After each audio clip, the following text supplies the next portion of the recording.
Uma discussão enorme está acontecendo lá nos Estados Unidos acerca de uma menina chamada Jess Jennings.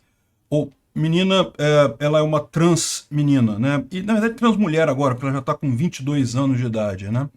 Enfim, essa menina começou a transição, segundo conta a história, a mãe dela percebeu que ela era menina quando ela tinha ainda 2 anos de idade. Eu não consigo entender como que alguém percebe isso. Não faz diferença nenhuma. Criança com 2 anos de idade é um blob de carne que não sabe nem cagar direito. Então não tem como saber se é do sexo A ou do sexo B.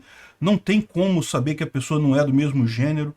No entanto, quando fez 4 anos de idade, a mãe conseguiu um psicólogo que diagnosticou ela com gender dysphoria, ou seja, disforia de gênero, ou seja, que ela, embora tivesse nascido menino, tivesse um corpo de um menino, com 4 anos de idade. Era uma menina, na verdade, né? E o que aconteceu nesse caso? Logo em seguida, com 5 anos de idade, ela foi entrevistada por uma apresentadora famosa lá na televisão, lá na Flórida. Ela mora no sul da Flórida, ninguém fala exatamente aonde. O próprio nome da família Jennings é um pseudônimo para ocultar onde é que elas moram, onde é que eles moram de forma verdadeira. Talvez não seja nem na Flórida, eles usam isso para despistar, mas enfim. O fato é que ela ficou muito pública essa coisa. Foi um dos primeiros casos de criança que fez transição de gênero. Então conta toda a história dela, coisa e tal. Foi tudo documentado isso, né? Quando ela fez 15 anos de idade, uma rede de televisão decidiu fazer um seriado com ela. Um seriado chamado I Am Jess. Qual que é a rede de televisão? TLC. TLC foi a rede de televisão que resolveu fazer uma espécie de reality show contando a vida da família dela, né? Então começou contando quando ela tinha 15 anos de idade, coisa e tal, e aí ela começava a tomar os bloqueadores de hormônio, e depois ela fez a cirurgia, né? Fez a cirurgia de mudança de sexo, coisa e tal, ainda criança, ainda com menos de 18 anos de idade. E o seriado acompanha até hoje, né? E qual que é a grande história disso daqui? Deixa eu tocar o início aqui. Esse aqui é de um dos primeiras temporadas do seriado. Ela ainda é uma criança e coisa e tal. E ela se descreve. Ó, deixa eu mostrar para vocês aqui. I am a teenage girl. I'm also a soccer player.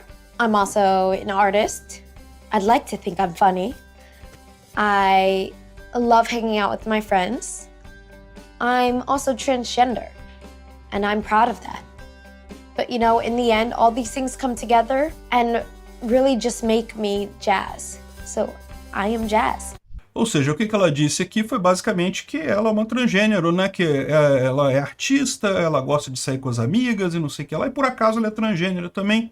E coisa como se fosse uma coisa corriqueira essa história toda, né? Mas a verdade é que todo o seriado que está acontecendo já vai para a 7ª temporada, ela agora está com 22 anos de idade, todo o seriado gira em torno da experiência dela e da família com essa disforia de gênero dela, com a operação que ela fez e coisa e tal. E até aqui era uma coisa que ela era tomada como um exemplo, né? Um exemplo de sucesso.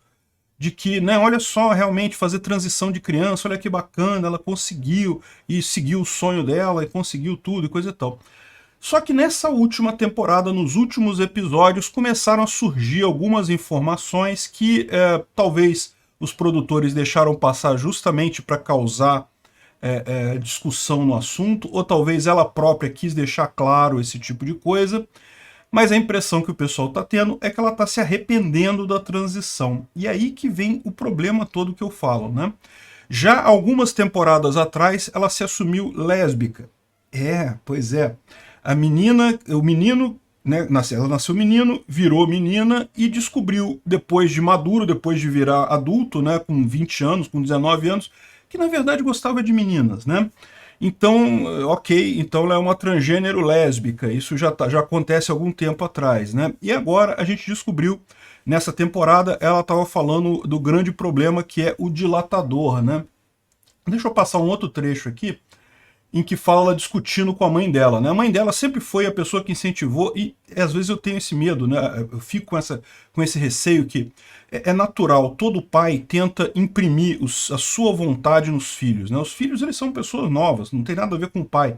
Mas é natural que o pai e a mãe imprima no filho, ou tente ver no filho, algo que é aquilo que o pai e a mãe querem ver no filho, né?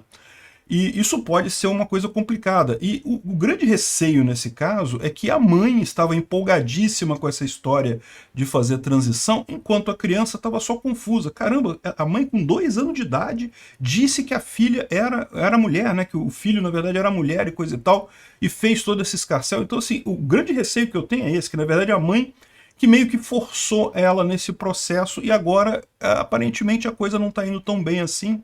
Ela tá reclamando que não se encontra. Olha só, deixa eu tocar um pedaço. Isso aqui saiu na série dela, nos últimos episódios da série dela, né? I feel kind of all over the place and like my mind is very cluttered and not clear. And I really want to have that clarity. I really want to understand myself and be able to read my own soul and what I want. And it's just very challenging. And I think I'm kind of breaking down a little bit and spiraling into negativity. I just want to feel like myself. Like, that's it. I don't Like care. the old Jazz? All I want is to be happy and feel like me, and I don't feel like What me is me? ever. Ou seja, o que ela disse aqui? Ela disse, não, tudo que eu queria era me encontrar. Eu quero saber quem eu sou, o que eu sou, o que eu quero. Eu queria ter clareza na minha mente sobre o que eu quero. É só isso que eu quero, né? E repara o problema aqui, vê se isso não é uma pessoa pedindo socorro realmente, talvez porque não teve chance de construir a sua própria identidade, acabou sendo influenciada dentro de uma carreira que agora, a vida dela é essa carreira como transgênero, então ela deve se sentir numa prisão, porque se ela abandona isso agora, ela abandona toda essa história, ela abandona tudo que foi a vida dela, né? E, lógico, a mãe forçando a barra. Só com esse clipe que a gente acabou de trocar aqui, o pessoal começou a questionar, será que ela está arrependida de ter feito a transição, né? E muita gente questionando isso, e tem várias outras. Aí começaram a puxar nos episódios anteriores, identificaram vários outros pontos em que ela reclama da mesma coisa. A primeira coisa que identificaram foi justamente que ela é lésbica, ou seja, não chega a ser curioso isso? Um menino que quis ser menina, fez toda a operação e coisa e tal, e agora descobre que gosta de meninas, né? Quem sabe não era para ser menino mesmo, né? E outra coisa que falaram é justamente que ela se recusa a usar o dilatador. Segundo eles estão dizendo, então eu confesso que eu não tenho nenhuma experiência nessa área, mas segundo eles estão dizendo, quando você faz a operação de mudança de sexo, né, você cria uma vagina artificial, só que o seu corpo ele tenta fechar aquilo ali, ele trata como se fosse um ferimento, e tenta fechar, né? Tenta cicatrizar. Então você tem que usar um dilatador, que é um dispositivo que eu sinceramente não sei como é que funciona, não faço ideia, mas que mantém aquela ferida aberta, mantém digamos, o contorno normal da vagina da transmulher aberta, né? E ela não quer usar isso, ela se sente desconfortável, ela não gosta, coisa e tal. Será que, ou seja, no final das contas, como ela gosta de mulher, não faz diferença, né? Porque no final das contas tem coisa faltando ali, não tem coisa sobrando ali no meio dela com as namoradas dela. Ou seja, repara o problema.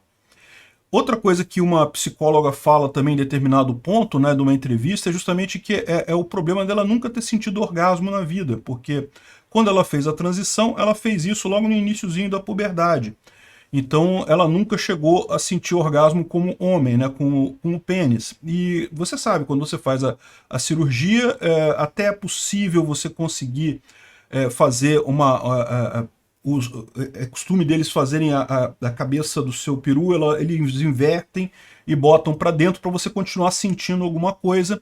Mas a verdade é a seguinte, no caso dela, como ela começou com terapia de hormônio muito cedo na vida dela, né, porque ela fez a transição aos 15 ou 16 anos, 15 anos, mas ela começou com terapia de hormônio já com 4 ou 5 anos de idade. Aí o que aconteceu? O peru dela não desenvolveu, né, porque né, não tinha testosterona, então o peru não desenvolveu. Quando eles fizeram a cirurgia para fazer a mudança de sexo, não tinha material suficiente para usar o próprio peru dela para fazer a parte de dentro, e com isso ela não tem nada, ela não tem como sentir orgasmo de forma alguma, quer dizer, Eu não sei, né? Tem gente que diz que dá para sentir orgasmo sem o estímulo sexual direto, né? Mas o que disse a psicóloga que participou do show e coisa e tal foi justamente questionando esse tipo de coisa, né? E essa cena realmente dá a entender que ela tá confusa, no mínimo, né? E serve como um grande alerta essa história. No final das contas, é o que eu falo sempre. Eu não tenho nada contra quem faz transição. Acho que depois que a pessoa se percebe de outro gênero, quer fazer a transição, eu sou super a favor. Acho que cada um tem que buscar a melhor solução para si mesmo. Mas com criança, com adolescente, eu sou muito receoso com isso daí. Eu acho que é um risco muito grande ficar fazendo isso por vários motivos. Primeiro, porque a criança pode não ter certeza, ela pode mudar de ideia. Segundo, porque, como a gente viu, existe um risco grande de ter influência dos pais. Os pais têm uma influência grande sobre os filhos, né? É inegável isso. Então você corre o risco de muito mais estar seguindo uma influência da mãe ou do pai do que realmente algo que vem genuinamente da criança, né? Enfim, assustador isso, né? Se chegou até aqui e gostou do vídeo, por favor, deixe o seu like no BitChute, clique no foguinho do Odyssey ou no símbolo de mais do Rumble, ou no indicador de aprovação que estiver disponível. Não deixe de se inscrever para aumentar a relevância do nosso canal. Tem um botão para isso em algum lugar por aí, toda plataforma tem.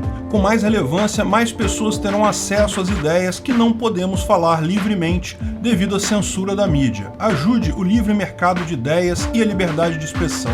Veja mais informações no site opinionfreemarket.com.